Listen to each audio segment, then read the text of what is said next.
دیکھیں، دنیا کا سب سے طاقتور پرندہ بھی اپنے شاندار پروں کے باوجود پانی میں تیر نہیں سکتا، لیکن مچھلی اپنے چھوٹے سے پروں سے سمندر کی گہرائیوں میں بھی تیزی سے تیرنے کی قدرت رکھتی ہے۔ آپ کے اندر بھی اسی طرح اپنے حساب سے بہت قیمتی صلاحیتیں موجود ہیں، انہیں چھوٹا نہ سمجھیں۔ بس آپ نے یہ سمجھنے کی کوشش کرنی ہے کہ آپ کن حالات اور ماحول کے لیے بنے ہیں۔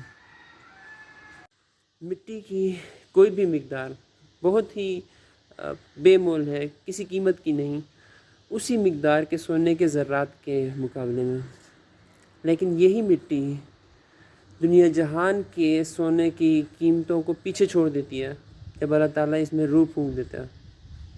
آپ اپنے آپ کو اللہ کے حوالے کر دیں، وہ آپ کو بے مثال اور انمول کر دے گا، چاہے آپ یا آس پاس کے لوگ یا پوری دنیا بھی آپ کو اہمیت کے سب سے نچلے خانے میں رکھیں۔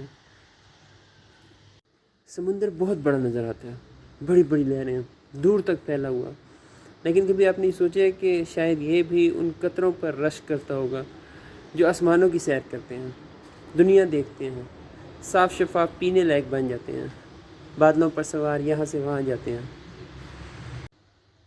یہ سوچیں تو احساس ہوتا ہے کہ دنیا دیکھنی ہے، اونچا اڑنا ہے تو بڑا بننا چھوڑنا ہوگا۔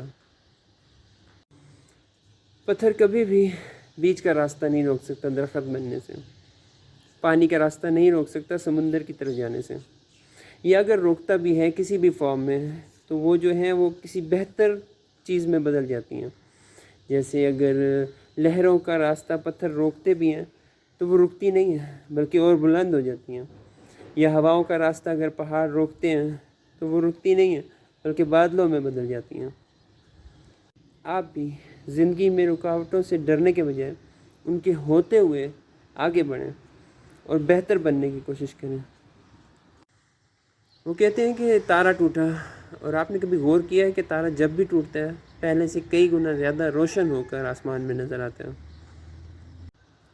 ذرا سوچیں، کچھ اسی طرح آپ کا ٹوٹنا، آپ کا بکھرنا، حالات کا بدلنا آپ کے لیے، آپ کے اپنوں کے لیے، آپ کو دیکھنے والوں کے لیے روشنی کا باعث بن جائے۔